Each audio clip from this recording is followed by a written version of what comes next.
साहित्यिक गतिविधियों को प्रकाशित करने वाले आदरणीय गुरुवर साहब और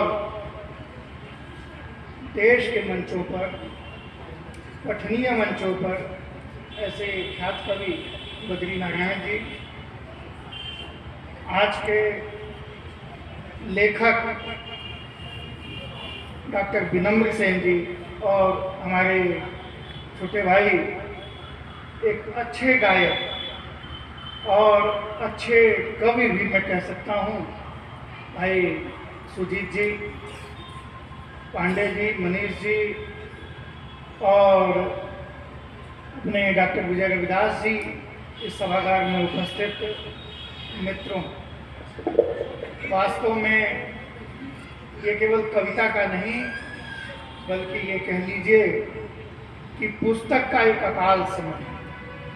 पुस्तकें जैसे हम पन्ने उगाते हैं तो वैसे इलेक्ट्रॉनिक पन्नों को उगाने के जो हम अभ्यस्त हो गए हैं नई पीढ़ी, ऐसे समय में पुस्तकों के प्रकाशन अगर मैं ठीक ठीक समझूं तो विश्वविद्यालय में अगर एपीआई और उसकी आवश्यकता महसूस नहीं होती तो शायद पुस्तकें और कम प्रकाशित होती। मेरे पास कोई ऐसा आंकड़ा, कोई अध्ययन तो नहीं है, लेकिन आकलन के आधार पर मैं कह सकता हूँ। उससे बड़ा दुर्भाग्यपूर्ण ये है कि आज किताबें, प्रत्येक अध्यापक हिंदी से जुड़ा हुआ उसके 8-10 किताबें हो जाती हैं, लेकिन अपनी किताबें वो फिर पढ़ता है कि नहीं पढ़ता, ये और विषय है। ये हिंदी के राष्ट्रवादी कवि ये ऐसे विशेषण की आवश्यकता क्यों पड़ी? भाई चित्ररंजन जी ने बहुत ठीक बात कही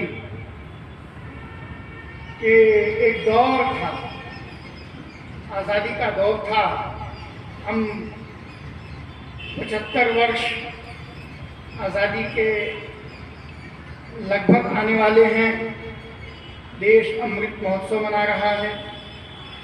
वास्तव में राष्ट्रवादी कहने का कोई औचित्य नहीं होना चाहिए, आदर्श स्थिति ये होनी चाहिए। जो भी है राष्ट्रीय हो। राष्ट्रवादिता के लिए जब राष्ट्र हम कहते हैं और राष्ट्रीय कहते हैं, वह स्वयं अपनी अस्मिता है। उसकी पहचान के लिए हमको बार बार बताना पड़े कि हम राष्ट्रीय हैं, हम राष्ट्रवादी हैं। इसका मतलब कि एक अंतर्विरोध है और वो ये है कि हम अपने हैं, बार बार बताना पड़े यह देश मेरा है। ये उस अनुभूति को विशेषीकृत करने की आवश्यकता तो नहीं होनी चाहिए। और जो जिसके स्वभाव में जो चरित्र स्वयं में राष्ट्रीय हो उसको बताने की आवश्यकता भी नहीं है। बताएं तो वो जिनका स्वभाव, जिनका लेखन, जिनकी प्रकृति और जिनको प्रमाण पत्र की आवश्यकता हो वो बताएं। सवाल उठता है कि जब देश संघर्ष कर रहा था तो उस समय केवल हथियारों की लड़ाई नहीं थी, बल्कि हमारी चेतना की हमें जागृत करने की आवश्यकता थी और इन कविताओं ने जगाया, इस देश के अंदर चेतना का ज्वार फूंका। लेकिन उसके बाद, आज़ादी के बाद एक मोहभंग और दुर्भाग्यपूर्ण ये कि उन स्वतंत्रता संग्राम सेनानियों के नाम पर लाभ लेने वाले लोग भी बहुत रहे, लेकिन उनकी कविता का प्रखर गान करने वाले नहीं।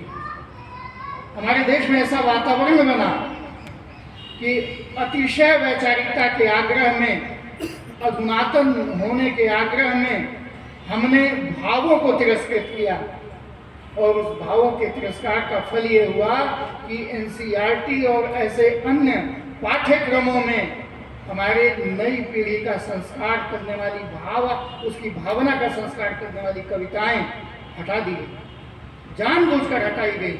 अत्यंत प्रबुद्ध कविताएं रखी गई कि जिससे आप उन बच्चों से पूछ दीजिए, आज जो नई पीढ़ी के पब्लिक स्कूल के पढ़ने वाले बच्चे हैं, आप उससे कह दीजिए 2 कविता सुनाओ तो कविता नहीं सुना सकते। यह हमारी नई पीढ़ी के बच्चों से यह संस्कार छीना गया। केवल और केवल वैचारिक बनाने की कोशिश हुई और कभी कभी तो इतना हास्यास्पद होता है कि इसमें जो अंतिम कवि श्याम नारायण पांडे जी, मैं आपको घटना सुनाता हूँ, उनके बारे में परिचय देने की आवश्यकता नहीं है। कानपुर के श्याम नारायण पांडे जी थे, वे भी राष्ट्रीय कविता कहते थे मंचों पर। कोई ऐसे बड़े कवि नहीं थे, उनका नाम लोगों ने पद्मश्री के लिए आगे बढ़ा दिया और वही उन्हीं श्याम नारायण पांडे के नाम पर उनको पद्मश्री भी मिला। मतलब ऐसा भी आश्चर्य अपने देश में होता है। तो ये सब कुछ चलता है। आपको इसे इलाहाबाद में कई ऐसे परिवार हैं जो पूरे खानदान में स्वतंत्रता संग्राम सेनानी के नाम पर अच्छी अच्छी नौकरियां करने वाले लोग हैं। हम क्यों नहीं हुए, सारी चीजें हैं, लेकिन आज ऐसी आवश्यकता क्यों पड़ रही है कि ये राष्ट्रवादी पर अलग से विशेषण की आवश्यकता पड़ रही है? ये नहीं होना चाहिए।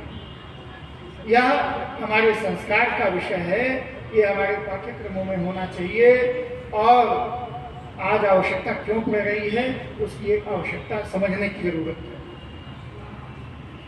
एक दौर था जब हम आजाद हुए, स्वाधीन हुए, अपने अधीन हुए, लेकिन आज भी हमारी संस्थाएं अपनी नहीं है, उसमें भारतीय आत्मा दिखाई नहीं देती है, भारतीय चित्त नहीं दिखाई देती है। चाहे तो आप किसी भी तंत्रों को देख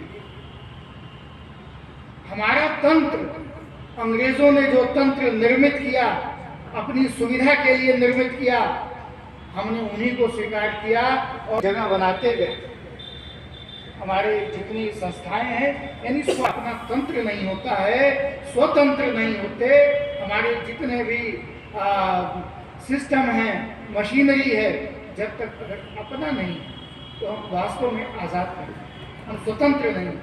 उस स्वतंत्रता की जरूरत, उसको सोचने की आज आवश्यकता उतनी ही पड़ रही है, मुझे लगता है। इसलिए ऐसे राष्ट्रीय कविताओं को, उसके पाठ की पुनः आवश्यकता है। और ऐसी किताबें, ऐसी पुस्तकें, ऐसी किताबें आज इसलिए भी अत्यंत महत्वपूर्ण साबित हुए। ये होना चाहिए। एक संकलन, हम सभी जो पुराने समय के लोग हैं, सबके जिह्वा पर ये कविताएं हैं। आज हम अपने बच्चों को उन कविताओं को सुना सकें, नई पीढ़ी को उससे जोड़ सकें, आज़ादी के उन भावनाओं से अवगत करा सकें, इसकी आवश्यकता है। और इसके प्रकाशन का कार्य, संकलन संपादन का कार्य करके डॉक्टर विनम्र सेन जी ने और ग्रोवर साहब ने इसको आगे बढ़ा करके जो काम किया है, वास्तव में ये सब एक राष्ट्रीय कार्य है। मैं आप सबको साधुवाद देता हूँ, बधाई देता हूँ, और आवश्यकता है कि ऐसे कार्यों को और आगे बढ़ाया जाए। बहुत बहुत धन्यवाद।